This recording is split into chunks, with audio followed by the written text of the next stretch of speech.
हाँ जी, तो हरितकी पढ़ेंगे। तो इसको हरितकी क्यों बोलते हैं? हरति मलान और तकी हँसने। हरति जो मलों का हरण करती है, और हसती का मतलब हो गया उनकी अवज्ञा करती है। हर से तो हरण, तक से हसन, मतलब उनकी अवज्ञा, उनका हरण। तो ये हरितकी हो गई, हरति मलान। मदनपाल निघंटु में इसकी निरुक्ति इस प्रकार दी है: हरस्य भवने जाता, जो हर अर्थात महादेव के भवन में उत्पन्न होती है, जिससे इसका एक पर्याय पड़ा है शिवा। शिवा मतलब शिव साहचर्य, मतलब जो शिव के भवन में अधिकायत में होती है। हरस्य भवने जाता, हरिता च स्वभावता, हरि हरि रहती है अपने स्वभाव से, हरित। हरते सर्व रोगान, सभी रोगों का हरण करती है, इसीलिए इसको प्रोक्ता, ततः प्रोक्ता हरितकी कहा गया है। प्रिय निघंटु ने बोला है: देहे संगम मलानाम हरति बहुतरम सा हरितकी। जो देह में संग रुके हुए मल होते हैं उनका हरण करती है, उसको हरितकी बोला गया है। अब इसके कुछ पर्याय बताएं, जैसे कॉमन। इसके भेद भी अपन पढ़ते हैं, 7 जातियाँ। तो पहला है अभया, न भयम व्याधिनाम सेवना तस्या। तब जिसके सेवन से व्याधियों का भय खत्म हो जाता है, भय नहीं रहता। रसायनत्व का काम करती है और व्याधि का प्रतिषेध करती है। अमृता बोलते हैं इसको, अमृत फल देने वाली होती है, अमृतवत फल देने वाली होती है, इसलिए इसको अमृता बोलते हैं। जरा व्याधि का प्रतिषेध करती है। अमोघा इसको इसलिए बोलते हैं कि इसका फल निष्फल नहीं जाता। ये अमोघा वर्ड अपन ने पाटला में भी पढ़ा था, जिसका फल निष्फल नहीं जाता है। अव्यर्थ, अव्यथा बोलते हैं इसको। अव्यथा इसको इसलिए बोलते हैं कि ये शूल आदि व्यथाओं को दूर करती है, वो नहीं होती इसके सेवन से।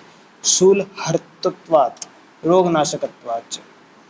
कायस्था इसलिए बोलते हैं, काय स्वस्थ रहती है इसके सेवन से, तारुण्य अवस्था में स्थापित रहती है, वह स्थापनी भी बोलते हैं उसको।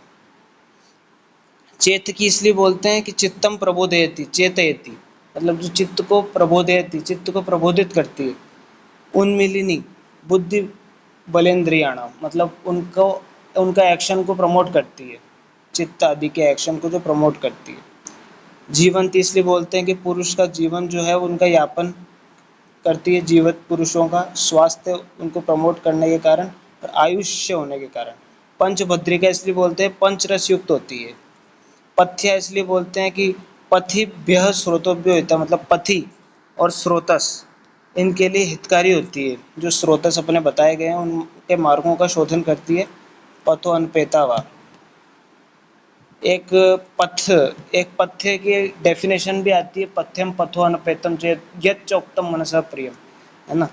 तो पथिभ्य स्रोतोभ्यो हिता, मन शरीर अनुपघातिनी इति अर्थ, मन शरीर का उपघात नहीं करती। पूतना इसलिए बोलते हैं, पूत कहते हैं शुद्धता को, तो संशुद्धम करोति इति, जो संशुद्धता लाती है बॉडी में, दोषों का अनुलोमन करती है, संशुद्धता लाती है। प्रमथा, प्रमथनाति दोषान, दोषों का प्रमथन करती है, निर्हरण करती है। प्राणदा, प्राण शक्ति और बल को देने वाली होती है। रोहिणी इसलिए बोलते हैं कि शत आदि का रोहण करती है, रसायनत्व के कारण भी, और इसमें कषाय रस होता है, जो व्रणम कषायम संदत्ते, अपन ये ऐसी लाइन पढ़ते हैं, उस कारण से ये रोहण का काम करती है, शीर्ण धातुओं का रोहण करती है। वयस्य इसलिए बोलते हैं कि वय के लिए हितकारी होती है, वय स्थापनी भी होती है, और मन शरीर को प्रसाद उत्पन्न करने वाली होती है। विजया इसलिए बोलते हैं कि विशेषण मूल छेदन तो जयति रोगा, मतलब मूल से दो, जो मूल से जो रोग होते हैं उनका छेदन करती है। विजय, विजय मतलब है संपूर्ण विजय। निर्मूलिनी, पित्त कफ अनिलाना, मतलब जो पित्त कफ और अनिल तीनों, एक तो होती है जय, एक होती है विजय। विजय मतलब है विशिष्ट प्रकार की जय, मतलब तीनों दोषों पर विजय कर रही है। शिवा, अभी बताया था, हिमवत प्रदेश में उत्पन्न होती है, और शिव साहचर्यात, शिव जो महादेव है उनके भवन में ये खूब सारी मिलती है, हिमालय में। श्रेयसी, अति प्रशस्त होती है, हेमवती हिमालय में उत्पन्न होती है। फिर इसके लिए बोला है पंचवक्त्र रसाम हेमिम सर्व शोक निवारिणीम सर्व शक्तिमयीम वंदे शिवाम अभय कारिणी, ये इसकी लाइन है। अब इसके कुछ कैरेक्टरिस्टिक्स हैं। पहली बात तो ये हर जगह होती है, और स्पेसिफिक इसका हिमालय ओरिजिन बताया।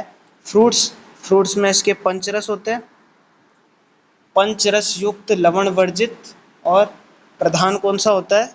कषाय रस प्रधान। एक्शन, इम्प्योरिटीज को हटाती है जिस कारण से पूतना और रसायन कर्म करती है। अब इसके कुछ स्पेसिफिक एस्पेक्ट देखेंगे।